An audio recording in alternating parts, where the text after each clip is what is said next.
4월 1일이 되면 만우절입니다. 만우절이 어떻게 시작됐느냐? 16세기 프랑스가 3월 25일부터 4월 1일까지 새해 축제를 지냈거든요. 4월 1일이 새해가 되었던 겁니다. 그래서 1592년 프랑스의 샤를 9세가 그레고리력을 채택하면서 새해를 1월 1일로 변경했습니다. 변경됐지만 여전히 사람들은 과거에 지키던 관습을 따라서 4월 1일을 새해로 지켰던 거예요. 이들을 조롱하기 위해서 4월 1일 날 공갈빵, 공갈 선물, 가짜 초대장, 4월 1일을 새해로 지냈던 사람들에게 초대장도 보내고 선물도 주면서 장난치면서 만우절이 시작되었다. 이런 자료가 있습니다. 또 한 가지는 18세기 수도원에서 부활절과 관련해서 4월 1일 요 즈음에서 부활절이 있거든요. 그래서 바보의 날을 기념하자.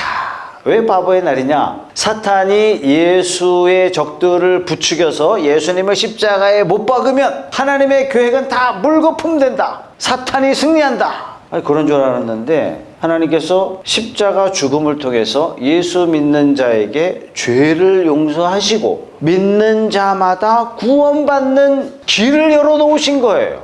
십자가로 끝난 줄 알았더니 십자가로 말미암아 기독교가 만들어진 거예요. 교회가 세워진 거예요. 더 이상 사탄의 최고의 무기 뭐예요? 죽음이잖아요. 죽음으로 사람들을 협박하면 끝나는 거 아닙니까? 끝난 줄 알았는데 부활절이 만들어졌네요. 예수님 부활하시면서 사탄이 그야말로 바보가 된 날이다. 그래서 4월 1일은 사탄을 조롱하면서 특별히 수도원의 높은 수도원장님, 수도원 이렇게 부장님 이런 분들을 좀 흉내내면서 웃으면서 지낸다 하는 그런 에피소드로부터 시작되었다. 이런 얘기도 있습니다. 자, 어쨌든 하나님은 십자가 죽음을 생명으로, 십자가 죽음을 부활로 만드셨어요. 패배를 승리로 만들어 주셨습니다. 십자가에 처참히 돌아가시는 죽음을 누구든지 예수 믿는 자에게는 구원을, 승리를, 부활을 이렇게 하나님께서는 바꿔 주셨습니다. 저와 여러분의 개인의 삶에도 하나님은 패배를 승리로 바꿔 주십니다. 자, 그래서 성도는 항상 기뻐해야 돼요. 왜냐? 하나님께서는 패배를 성공으로, 패배를 승리로, 고난을 축복으로 만들어 주시기 때문입니다. 패배를 승리로 만드시는 하나님의 능력은 오늘 본문 가운데에서도 나타나고 있죠. 예루살렘 교회가 핍박을 받고 있습니다. 많이 위축됐어요. 성도들이 뿔뿔이 흩어지고 있습니다. 그런데 하나님께서는 이것을 승리의 모습으로 바꾸셨어요. 자, 지난주 말씀해 보면 스데반이 재판받는 상황 아니었습니까? 스데반이 성전과 율법을 모독했다. 이 죄로 고발돼서 지금 의회에 재판받고 있어요. 그러니까 스데반의 변론이 사도행전 7장에 쫙 소개되고 있는데 창세기부터 시작해서 예수님까지 역사를 관통하면서 하나님의 놀라운 섭리와 지혜가 구구절절히 나오지 않습니까? 이 창세기부터 이야기가 시작되니까 이것을 듣고 있던 유대인들, 의원들이 옳거니 맞아 공감하는 거죠. 왜? 자기들이 가리켰던 거니까. 그런데 51절에 와서 어떤 결론이 내려지냐면 51절 말씀해 보면 목이 곧고 마음과 귀에 할례를 받지 못한 사람들이요 당신들은 언제나 성령을 거역하고 있습니다. 당신네 조상들이 한 그대로 당신들도 하고 있습니다. 당신들의 조상들이 박해하지 않은 예언자가 한 사람이라도 있었습니까? 그들은 의인이 올 것을 예언한 사람들을 죽였고 이제 당신들은 그 의인을 배반하고 죽였습니다. 53절 당신들은 천사가 전하여 준 율법을 받기만 하고 지키지는 않았습니다. 이 말을 듣고 나니까 54절 말씀에 그들은 이 말을 듣고 격분해서 스데반에게 이를 갈았다. 지금 상황이 매우 긴박하게 돌아가고 있는 두려운 상황이에요. 스데반은 성령이 충만해서 얼굴이 재판받고 있는데 죄인으로 지목되고 있는데 얼굴은 거의 천사예요. 이 상황에 스데반이 하늘을 딱 쳐다보는데 스데반의 눈에 보니까 하늘이 쫙 열리면서 하나님의 영광이 나타나고 예수님이 어디 계세요? 하나님 보좌 우편에 서 계신 것을 보게 됩니다. 영적인 눈이 띄인 거죠. 예수님 어디 계세요? 보좌 우편에 앉아 계시죠. 아니 왜 앉아 계신 예수님께서 여기만 유독 서 계실까요? 이런 질문이 하나님의 마음을 발견하는 굉장히 좋은 질문들이에요. 자, 시내 산에서 하나님께서 성막을 만들라 그랬는데 성막의 특징이 뭐가 있죠? 성막 안에는 의자가 하나도 없어요. 무슨 뜻일까요? 하나님은 자기 백성을 구원하시기 위해서 쉬지 않고 일하신다. 이 뜻이에요. 자, 그렇다면은 예수님께서 십자가 지시고 부활 승천하셔서 보좌 우편에 앉으셨다. 우편은 뭐예요? 그럼 왼쪽에 누가 계실까? 이렇게 질문하시면 안 됩니다, 여러분. 우편이 뭐예요? 권세의 자리에 권세. 예수님의 십자가 구원으로 말미암아 예수님께서 보좌 우편에 앉으셨다는 얘기는 더 이상 할 일이 없다는 얘기예요. 이 말은 뭡니까? 예수님의 십자가로 우리의 구원이 완성되었다. 예수님이 십자가 지시긴 지셨는데 내가 구원 받으려면 내가 뭔가 좀 해야 돼. 내가 구원을 위해서 내가 좀 보태야 돼. 첫째, 착하게 살아야지. 이렇게 하면 이단인 거예요. 끝인 거예요. 보좌 우편에 앉으셨다. 이 말은 뭐예요? 내가 구원받는 일에 있어서 예수 그리스도의 십자가 하나로 충분합니다. 내가 그거 믿기만 하면 나는 천국 가는 거지. 내가 천국 가기 위해서 계단도 좀 올라가야 되고 빗자루로 교회도 좀 쓸어야 되고 그 다음에 내가 좀 내 지은 죄에 대해서 죄값도 좀 지불해야 되고. 이게 누구예요? 오늘 말씀을 통해서 스데반이 돌 맞아 죽어가는 이 과정에서 하늘문이 열리고 주님께서 서 계신 것이 보였어요. 주님이 일어나신 거예요. 무슨 뜻이에요? 지금 내가 고난받고 이 환난당하는 이 상황을 우리 주님은 적극적으로 개입하시고 일하시고 계시다는 것을 스데반에게 보여주시는 거예요.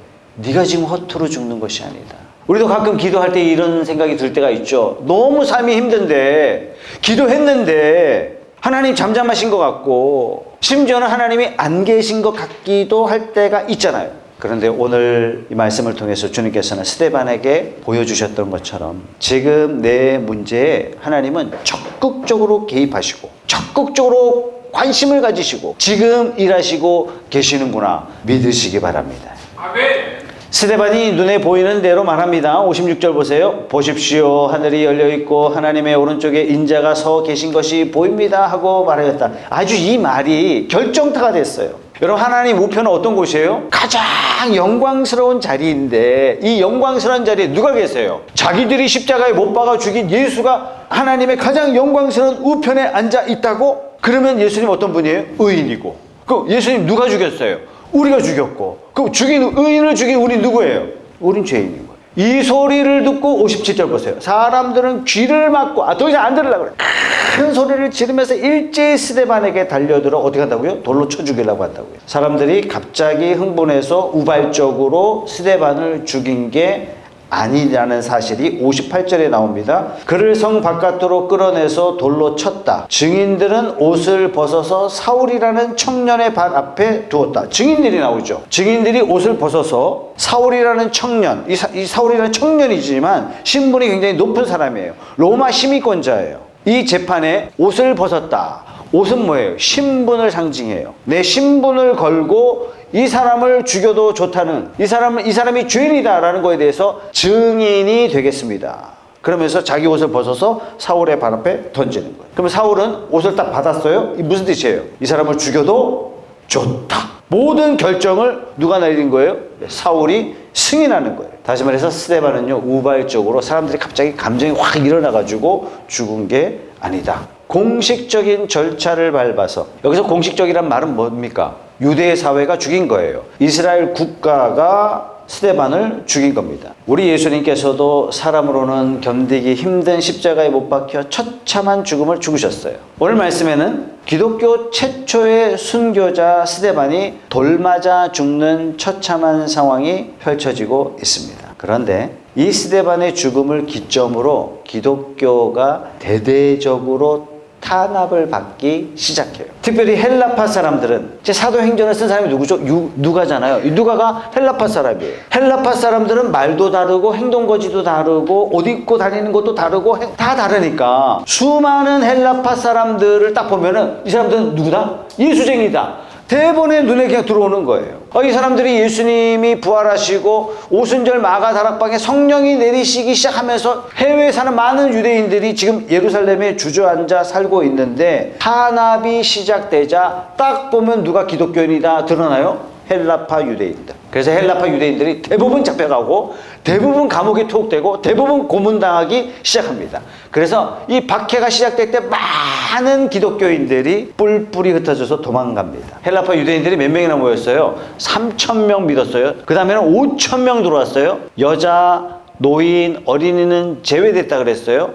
유대 사회는 이제 철저하게 가족 문화예요. 그렇다면 적어도 2만 명 이상이 도망갔다는 얘기예요. 교회 성도들이 확 줄었겠죠. 8장 1절의 말씀 보세요. 사울은 스데반이 죽임당한 것을 마땅히 여겼다. 그날에 예루살렘 교회에 큰 박해가 일어났다. 그래서 사도들 외에는 모두 유대 지방과 사마리아 지방으로 흩어졌다. 여러분, 글의 느낌이 그 많던 성도들이 다 도망가고 교회에 딸랑 누구만 남았어요? 느낌상 사도들만 남았다. 그런 게 느껴지잖아요. 그죠?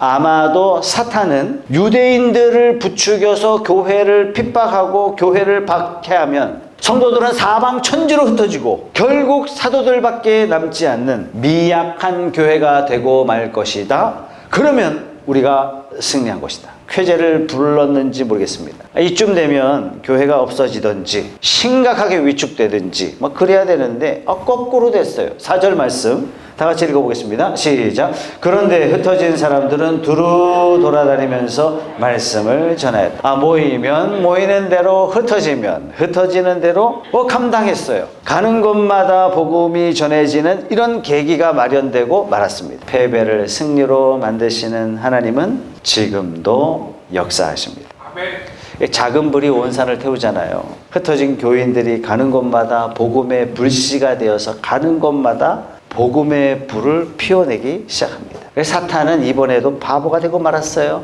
사탄은 이걸 몰랐어요. 하나님은 지금도 역사하셔서 여러분들이 만난 고난을 승리로 바꾸고 계심을 믿으시기 바랍니다. 아멘. 내가 힘든 일을 딱 만났다. 하나님이 개입하시고 계시다. 하나님 지금 서 계셔. 내가 걱정 안 해도 돼. 이렇게 믿고 계세요. 예수님을 참되게 믿고 하나님의 자녀된 우리는 삶 가운데 고난을 축복으로 바꿔주시고 실패를 성공으로 바꿔주시고 패배를 승리로 바꿔주시는 줄 믿으시기 바랍니다. 이 사실을 너무나 잘 알고 있었던 사도 바울은 이렇게 고백합니다. 로마서 8장 28절입니다. 하나님을 사랑하는 사람들, 곧 하나님의 뜻대로 부르심을 받은 사람들에게는 모든 일이 서로 협력해서 선을 이룬다는 것을 우리는 압니다. 그래서 성도는 어떤 사람이냐? 고린도후서 6장 8절에 보세요. 영광을 받거나 수치를 당하거나 비난을 받거나 칭찬을 받거나 그렇게 합니다. 우리는 속이는 사람 같으나 진실하고 이름 없는 사람 같으나 유명하고 죽은 사람 같으나 보십시오 살아 있습니다. 징벌을 받는 사람 같으나 죽임을 당하는 데까지는 이르지 않고 근심하는 사람 같으나 항상 기뻐하고 가난한 사람 같으나 많은 사람을 부유하게 하고 아무것도 가지지 않은 사람 같으나 모든 것을 가진 사람입니다. 왜 그렇습니까? 하나님의 자녀된 사람들은 하나님께서 패배를 승리로 바꾸시는 역사하신 가운데 있기 때문인 줄 믿습니다. 그래서 어떤 상황 가운데 어떤 고난 가운데 있더라도 여러분 절대 낙심하지 마세요. 승리를 믿으시고 기뻐하시는 저와 여러분 다 되시기 주님의 이름으로 축복합니다. 오늘 스데반의 순교와 교회가 흩어지는 이 상황을 통해서 우리가 세 가지를 한번 우리가 마음에 두었으면 좋겠는데요. 첫째는 움켜쥐면 흩으신다 하는 것입니다. 사도행전 1장 8절 말씀 다 같이 한번 읽어봅시다. 시작. 그러나 성령이 너희에게 내리시면 너희는 능력을 받고 예루살렘과 온 유대와 사마리아에서 그리고 마침내 땅 끝에까지 이르러 내 증인이 될 것이다. 예수님이 승천하시면서 주신 말씀이잖아요. 그런데 예루살렘 교회들을 가만히 보면 자기들 축복 많이 받고 막 성장하고 예수님의 명령을 따라서 유대와 사마리아와 땅끝까지 복음을 전하자 이 생각은 못하고 있는 것 같아요. 우리만 조차 이루고 있는 것 같아요. 예루살렘 교회가 복음 많이 받았죠. 하나님께서 함께 하셔서 막 기적들이 막 교회 안에 막 일어나기 시작했고 성도들은 어떻게 했어요? 막 성도들이 모여가지고 자기 재산 다 꺼내놓고 자기 것을 자기 거라 하지 않고 희생하면서 헌신했어요. 대단한 교회예요. 수적으로 막 3,000명이 한 번에 들어오고 5,000명이 한 번에 들어오고 가족들도 한 번에 들어오면서 막 2만 명, 3만 명 이렇게 모이는 교회가 됐어요. 그런데 복을 움켜쥐자 하나님께서 흩으시기 시작하셨습니다. 하나님께서 사람을 부르실 때, 하나님께서 사람을 선택하실 때 분명한 목적이 있는데 그 목적이 뭐냐? 선택하여 부르실 때 어떻게 부르셨다고요? 복의 근원이 되도록 우리를 부르셨다. 창세기 12장 2절 3절입니다. 같이 한번 읽어보겠습니다. 시작. 내가 너로 큰 민족이 되게 하고 너에게 복을 주어서 네가 크게 이름을 떨치게 하겠다. 너는 복의 근원이 될 것이다. 너를 축복하는 사람에게는 내가 복을 베풀고 너를 저주하는 사람에게는 내가 저주를 내릴 것이다. 땅에 사는 모든 민족이 너로 말미암아 복을 받을 것이다. 하나님이 아브라함을 왜 불렀어요? 이스라엘 나라를 왜 만들었어요? 복의 근원이 되게 하시려고. 땅에 사는 모든 민족이 이스라엘 때문에, 아브라함 때문에, 믿는 자 때문에 다 복을 받게 하시려고 하나님이 불러주셨단 말이죠. 왜 나를 불러주셨어요? 나 때문에 가족이 복 받고, 나 때문에 친척들이 복 받고, 나 때문에 학교가 복 받고, 나 때문에 함께 일하는 사람들이 복 받게 하시려고 하나님이 나를 불러주셨는데, 이걸 잊어버리고 나만 잘 살자, 나만 잘 되고, 나만 좋고, 그러면 하나님 어떻게 하신다고요? 흩으신다. 내가 숨어있는 이 안전지대를 하나님께서 그냥 흩어버리세요. 흩으시기 전에 먼저 흩어 구제하고 섬기면 어떤 일이 벌어져요? 하나님은 더 채워주세요.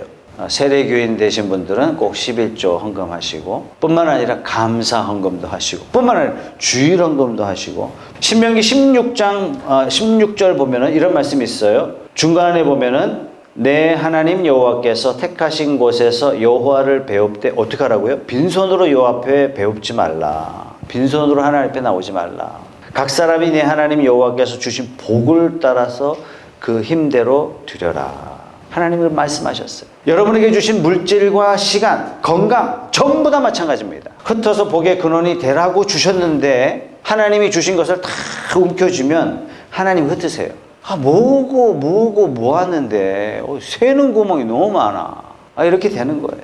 시간도 마찬가지예요. 하는 일 없이 바쁘다고요. 주일에는요 타협하지 마세요. 근데 이 주일마저도 뭐 일한다고 쫓아다니시는 분들, 바쁜 것 같은데 뭔가 이상하게 정리되는 것 없이 늘 분주하게 살 수밖에 없습니다. 남을 위해서 또 교회를 위해서 자기 시간을 아까워하는 분들이 있어요. 항상 시간이 모자라. 항상 해결하지 못한 일들이 산적하게 남아있어요. 반대로 하나님의 말씀을 따라서 시간도 물질도 흩어주기 시작하면 이때부터는 하나님이 관리해 주시기 시작합니다. 자, 휴스턴 서울교회 연수 갔을 때 선배 목회자들이 저보고 꼭 이 목자는 꼭 만나고 오시라고. 근데 제 스케줄을 보니까 그분이 없는 거예요. 이분 너무 바빠요. 그래서 제가 한 2주차 지나갔을 때 주일날 이분을 교회에서 딱 만났을 때, 집사님, 이 사람 저 사람 다 집사님 만나라 그러는데 내 스케줄이 없다. 보니까 집사님도 너무 바쁜 것 같다. 집사님 만나줘야 되겠다. 그랬더니 만나드리겠다고. 목사님 제가 시간 내드리니까 스케줄 조정해가지고 저한테 낸 거예요. 그래서 제가 있는 연수관에 본인이 도시락 싸들고 온 거예요. 바쁘니까 뭐 나가서 밥 먹을 시간도 없고. 물어보니까 1시간 반 걸려서 온 거예요. 서울에서 대전까지 온 거예요. 저 만나러. 1시간만 딱 시간을 내겠습니다. 목사님 정말 죄송합니다. 그러면서 간증을 하는데, 목장을 여러 번 분가하신 분이에요. 근데 간증을 하는데 제가 말을 너무 잘해. 말을 잘한다는 얘기는 달변가라는 얘기가 절대로 아닙니다. 하나님께서 은혜 주셨는데 마치 자기가 운이 좋아서 은근히 하나님을 간증하면서 은근히 자기 자랑하는 사람이 있어요. 말 못하는 사람이에요. 은혜 까먹는 사람이에요. 앞으로 주실 복도 지발로 차는 사람이에요. 그런데 평범한 일상 속에서라도 하나님이 은혜 주셨음을 감지하고 그거를 하나님께 고백하는 사람이 있어요. 말 잘하는 사람, 앞으로 복을 더 많이 받을 사람이에요. 제가 간증을 듣는데 은혜가 막 계속 쌓여요. 근데 이분이 이렇게 얘기합니다. 목사님, 제가 다 차치하고 제가 꼭 드리고 싶은 말씀이 있습니다. 그러면 이렇게 얘기해요. 우리 교회가 끝내줘요. 뭐가 끝내주냐? 화요일 날은 대부분 삶 공부로 모인대요. 수요일은 수요 기도회로 모여. 목요일은 전도한대요. 여기 띠 두르고 전도지 나눠주는 그런 전도가 아닌 거예요. 무슨 전도예요? 내가 꼭 목장에 초대하고 싶은 분하고 목요일 저녁 스페셜한 식사를 가지는, 당신 꼭 만나자고 오래전부터 얘기해가지고. 왜 만나지는 잘 안 가르쳐줘요. 부부가 만나가지고 자기 하나님 만난 간증도 하고 목장이 좋은 점도 자랑하고. 내일 목장 모임 하는데 오면 어떻겠냐고. 거의 온대요. 금요일 저녁은 뭐 해요? 목장 모임을 하고. 토요일은 뭐예요? 목장 식구들끼리 소풍 가는 거예요. 가서 티타임 가지고 밥 먹을 때 되면 밥 먹고. 목사님 가만 생각해 보세요. 화요일도 만나고 수요일도 만나고 목요일도 만나고 금요일도 만나고 토요일도 만나고 주일날 어떻게 하신 줄 아세요? 11시 예배면 10시까지 목장 식구들 다 모인대요. 차로 데려가면서 내려오고 그럼 교회 커피 그냥 내려와. 그래서 30분 40분 막 밥 먹으면서 수다를 떨어요. 고구마도 갖고 오고 빵도 갖고 오고 햄버거도 갖고 오고 사람마다 다 하나씩 이미 배가 불러. 11시 예배 드려요. 끝나면 같이 밥 먹으러 가요. 목사님 우리 한 주 스케줄에 교회로 돌아갑니다. 제가 거기서 중요한 걸 깨달았어요. 이 사람이 사업하는 사람인데 엄청 바쁜 사람이거든요. 자기가 이렇게 시간 낸다는 거 아니에요. 왜? 자기가 목자니까. 나 바쁘니까 당신들이 알아서 해. 그렇게 할 사람도 아니었어요. 가만 보니까 자기의 삶을 교회를 위해서, 목원들을 위해서, 초신자를 위해서, VIP를 위해서 흩어주는 인생을 살고 있어요. 그래서 제가 물었어요. 당신 사업 언제 하냐고. 사업 언제 하냐고. 하나님이 다 채워주셨다. 그래서 기적입니다, 목사님. 하나님께서 우리를 왜 부르셨느냐. 복의 근원 되라고. 축복의 근원 대신, 복의 근원 대신 그 하나님이 우리를 불러주실 때는 우리를 통해서 복을 흘려보내도록 저와 여러분들을 부르신 것을 믿으시기 바랍니다. 아멘. 오늘 말씀을 통해서 주시는 두 번째 교훈은 뭐냐? 패배를 승리로 바꾸신다는 겁니다. 예루살렘 교회가 핍박을 받았을 때, 성도들이 사방 천지로 흩어졌을 때, 교회의 사도들만 덩그러니 남았을 때 마치 이것은 실패한 것이구나 한 것처럼 보였지만, 아니 이것 때문에요 전 세계가 복음화되는 놀라운 출발점이 되고 말았습니다. 예수님을 영접한 하나님의 자녀된 저와 여러분들이 우리 아버지 하나님은 패배를 실패로 바꾸시는 그 능력을 지금도 저와 여러분들에게 행하시는 줄 믿으시기 바랍니다. 아멘. 그렇기 때문에 내가 직장에서 해고됐다. 무슨 뜻이에요? 더 좋은 직장 주시려고. 하나님 지금 일어서셨구나. 그렇게 믿으세요. 새롭게 기획한 일이 좌절됐어요. 상사로부터 찐따맞기도 하고. 무슨 뜻이에요? 이게 잘못된 일이기 때문에 하나님께서 길을 새롭게 바꿔가시기 위한 계획이에요. 부부간의 갈등이 있습니까? 괴롭습니까? 하나님이 정말 원하시는 아름다운 가정을 만들어 주시기 위해서, 무엇보다도 이 가정이 주님의 사명을 감당하는 가정이 되도록 하기 위해서 하나님께서 막 흔들어 놓으신 거예요. 왜? 하나님은 우리의 패배를, 우리의 실패를 승리로 바꾸시는 분인 줄 우리가 믿기 때문입니다.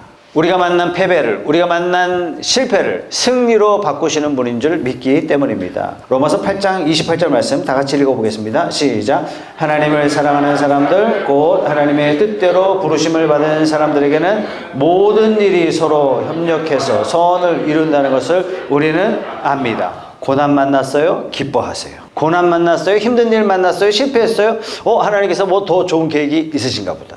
오히려 기대가 넘치는 삶이 되기 바랍니다. 스데반의 순교와 교회의 흩어짐을 통해서 주시는 세 번째 교훈은 하나님께서 큰 일을 행하실 때는 반드시 희생을 필요로 하신다 하는 겁니다. 자, 십자가에 달리신 예수님은 무력해서 무참히 당하신 게 아닙니다. 예수님 자체가 능력의 예수님이세요. 질병을 꾸짖어 내쫓으시고 파도를 말씀으로 꾸짖으시고 귀신을 쫓아내시고 죽은 자를 살려내셨을 뿐만 아니라 궁극적으로 우리를 구원하시기 위해서 이 땅에 오셨습니다. 그런데 이 일은 십자가라는 희생이 없이는 안 돼요. 마찬가지입니다. 예루살렘 교회는 번성했던 교회입니다. 그러나 예수님의 약속대로 땅끝까지 이 복음이 전달되기 위해서는 스데반의 희생이 필요했어요. 하나님의 큰 일을 이루기 위해서는 반드시 희생이 필요합니다. 스데반의 죽음은 복음이 전 세계에 전파되는 아주 중요한 계기를 마련하게 됐죠. 그 결정적인 역할을 한 게 뭡니까? 사도 바울이잖아요. 그죠? 사도 바울은 어떤 사람이냐? 오늘 말씀에 나오는 사울입니다. 기독교의 기초를 세운 사람이에요. 히브리 말로 사울, 헬라 말로 바울. 기독교는 이단이다. 이렇게 딱 규정하고 이 기독교 이단자들을 박멸하기로 결단합니다. 8장 1절 말씀 보겠습니다. 사울은 그가 죽임 당함을 마땅히 여기더라. 이 사울이 누구예요? 바울입니다. 어떻게 생각했어요? 저놈 잘 죽었어. 이렇게 생각한 거예요. 3절 말씀. 사울이 교회를 잔멸했어요. 어떻게 해요?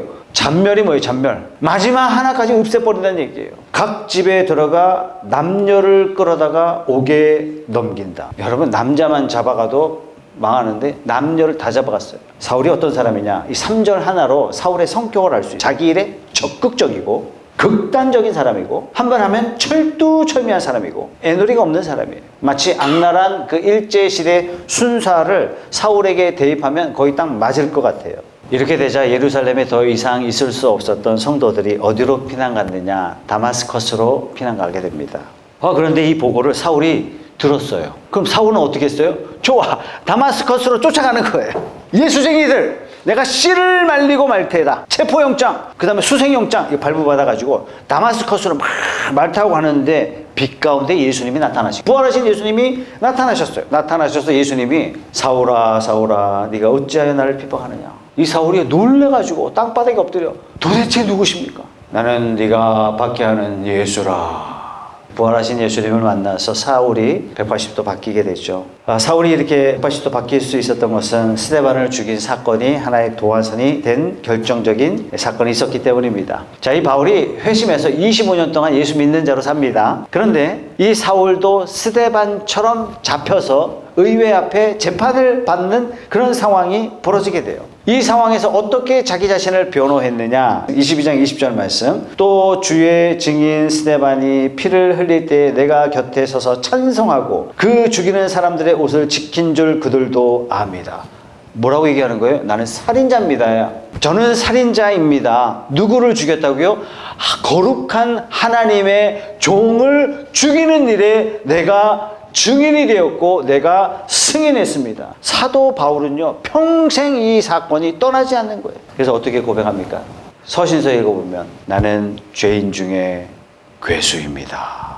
일평생 이렇게 고백하며 복음을 전합니다. 25년이나 지났는데도 스데반을 죽인 이 사건이 얼마나 강렬하게 기억에 남았으면 만나는 사람마다 이 이야기를 해요. 제가 죽였습니다. 스데반이 어떻게 죽었죠? 자기를 죽이려고 달려드는 그 사람들에게 어떻게? 천사 같은 얼굴로 환한 미소로 주님, 이 사람들이 모르고 하는 일입니다. 이들의 죄를 이 사람들에게 돌리지 마십시오. 자기를 죽이러 오는 사람들에게 하나님 앞에 변호하고 있어요. 여러분, 보통 자기를 죽이려고 하는 사람들한테는 어떻게 합니까? 주님 아시지요? 주님이 원수를 다 갚아주세요. 저것들 싹 다 죽여주시오. 우리 다 그렇게 얘기하지 않습니까? 스데반은 저들이 하는 일을 저들이 모르고 있습니다. 저들의 죄를 돌리지 말아 주십시오. 아마 사도 바울의 마음속에는 이 장면이 평생 각인되어 있을 거예요. 그 절체절명의 순간에 스데반에게 있었던 그 말할 수 없는 평화, 말할 수 없는 그 깊은 사랑, 도대체 뭐였을까? 그러다가 예수님을 만나서 사도 바울이 뒤집어졌어요. 2절 말씀 같이 읽어봅니다. 시작. 경건한 사람들이 스데반을 장사하고 위하여 크게 울더라.